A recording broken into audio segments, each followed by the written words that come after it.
आला का? हॅलो, दाखवतो. बोलायला सुरुवात करण्याच्या आधी सचिन सरांचे आणि BCA टीमचे आभार मानतो की त्यांनी गेट टुगेदर प्रोग्राम आयोजित केला. त्यानिमित्ताने मला 10 वर्षानंतर पहिल्यांदा सगळ्यांना भेटण्याची संधी मिळाली आणि ज्या जुन्या आठवणी होत्या त्या ताज्या झालेल्या आहेत.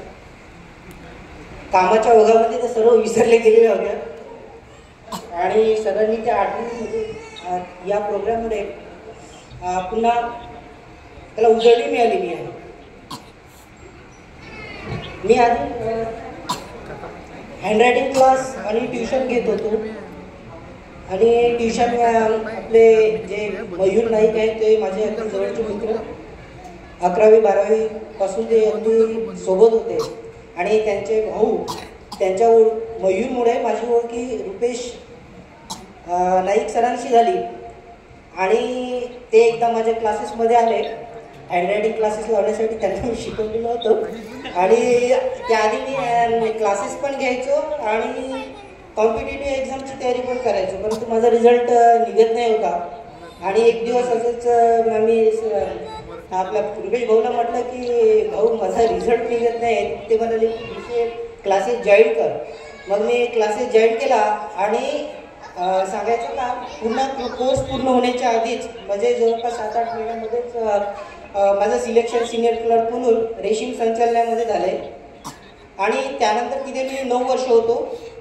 9 वर्षानंतर परत आता महाराष्ट्र आरोग्य विज्ञान विद्यापीठामध्ये जागा निघालेल्या होत्या सिनियर क्लर्क या अनुभव बेसिकवर आणि त्या मी दिल्या.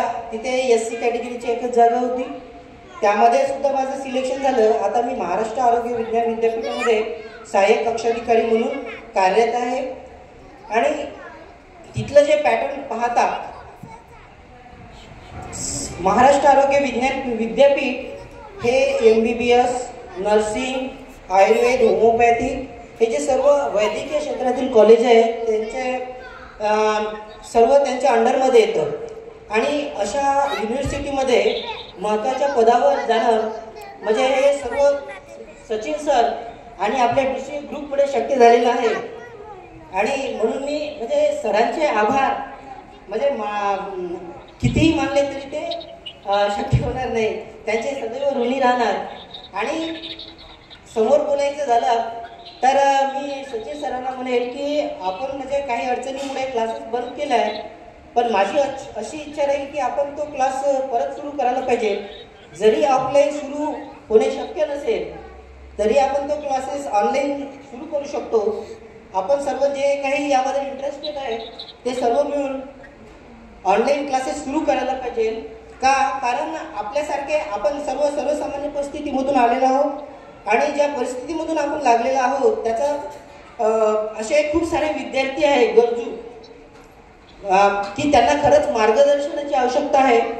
ते आपण ऑनलाईन प्लॅटफॉर्मद्वारे उपलब्ध करून देऊ शकतो जेणेकरून त्यांना गरजू विद्यार्थ्यांना त्याचा फायदा होईल. आपल्याकडे जे ज्ञान आहे, आपल्याकडे जे कौशल्य आहे की आपण इतरांना नोकरीवर लावून देऊ शकतो, त्याचा उपयोग आपण म्हणजे करून घेतला पाहिजे, करून दिला पाहिजे असं मी. आणि हे जर ऑनलाईन क्लासेस सुरू झाले तर खरंच आपण गेट टुगेदर जो प्रोग्राम आयोजित केलेला आहे त्याचं खरंच सार्थक होईल असं मला वाटते.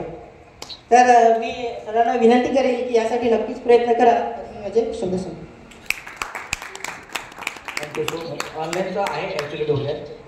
सृष्टी मॅडमने खूपच आग्रह केला कारण तिला क्लासची परत गरज आहे. कारण तिला त्या दिवशी रूमवर आम्ही भेटलो, काही प्रश्न विचारले, त्याचे उत्तर भेटले, त्यातून कळलं की बाईक अजूनही क्लासची गरज आहे. ते क्लासेस ऑनलाईन पॉसिबल आहे आणि आम्ही त्या प्रयत्नामध्ये पण आहे. कारण फायदा एक असता जे विद्यार्थी समोर जागा तर येणारच आहे मला, गव्हर्नमेंट काही बंद होणार नाही आहे, गव्हर्नमेंट राहणारच आहे, जागा पण येणार आहे कारण भरपूर वॅकन्सीज आहे अजूनही. तर त्यामुळं जर ऑनलाईनमुळे जर तुम्हाला फायदा होत असेल तर क्लास सुरू करा, हरकत नाही, कारण टायमिंगचा काही विषय राहत नाही, आपण आपल्या हिशोबाने व्हिडिओ अपलोड करू शकतो हे करून. त्यामुळं मला वाटते का तो पॉसिबल आहे ते, कारण सध्या नागपूरला जर म्हणजे बदली नागपूरला होईल मॅक्झिमम, तर नागपूरहून ते वर्धा क्लासेस घेणं शक्य नाही आहे. त्यामुळं ऑनलाईन जर पॉसिबल असेल तर आम्ही आपण नक्कीच घेऊ, शब्द आहे आपला की ऑनलाईन नक्कीच सुरू करू, कारण जे सॅटिस्फॅक्शन मुलांना शिकवण्यामध्ये आहे ते दुसऱ्या कशामध्येच नाही आहे. जेव्हा माझ्याकडे कोणती फाईल येते, आता जास्त काम नाही आमच्या पदाला, तर जे काही कोंबड्या मारतो बाकी ते करतो, त्याच्यामध्ये काही असं काम काहीच नाही आहे. म्हणजे 6 घंटे काय मी सांगतो, अर्ध्या घंट्याचं काम नसेल माझ्या ऑफिसमध्ये, तर ते मजाच नाही येत ते. पण जे शिकवण्यामध्ये जे मजा येते ते वेगळंच असते, कारण प्रत्येक जण वेगवेगळ्या कामासाठी बनला आहे असं मला वाटते. मी चुकीच्या क्षेत्रामध्ये गेलो असंही वाटते कधी कधी. शिक्षेश्वरात यायला पाहिजे होतो, पण अनफॉर्च्युनेटली मी डीएड पण नाही केलं, बीएड पण नाही केलं, कारण त्यांचे हाल काय होते पहिलेच मला माहित होतं. पण त्या लोकांना मी शिकवलं, पण हे पण त्याचा आनंद आहे. पण डीएडमुळे नोकऱ्या भेटल्या हे पण तितकं सत्य आहे बरं, कारण ज्या लोकांनी डीएड केलं, मला वाटतं 2008 आणि 12 मध्ये जे जलसंपदामध्ये लोक लागले, त्यांनी तो डिप्लोमा केलं त्यावेळेसचे, ते ट्रेसर म्हणून लागले, ते अख्खीच्या अख्खी बॅच डीएडने खाऊन घेतली. अख्खीची अख्खी बॅच म्हणजे मी आता जर तिथं डीएडचं म्हणजे ट्रेसरचे जे पोस्टिंग आहे आमच्या जलसंपदामध्ये तर विचारलं ना, तो डीएड निघतो. त्यामुळे फायदा होतेच पण आपल्या एज्युकेशनचा, असं नाही फायदा होत नाही. तर ऑनलाईन जे क्लासेस म्हटलं तर ते पॉसिबल आहे. आता मला वाटतं जवळपास सगळे संपले, 1-2 राहिले आहेत, मग आपण गाणं घेऊन आणि मी माझं एक शेवटचं मनोगत करू, त्यानंतर आपण आपला डान्स आणि बाकी गोष्टी मोकळे होऊन जाऊ. तर त्याच्यानंतर मी शीतल भुमरला असं स्वागत करू पहिलं तर.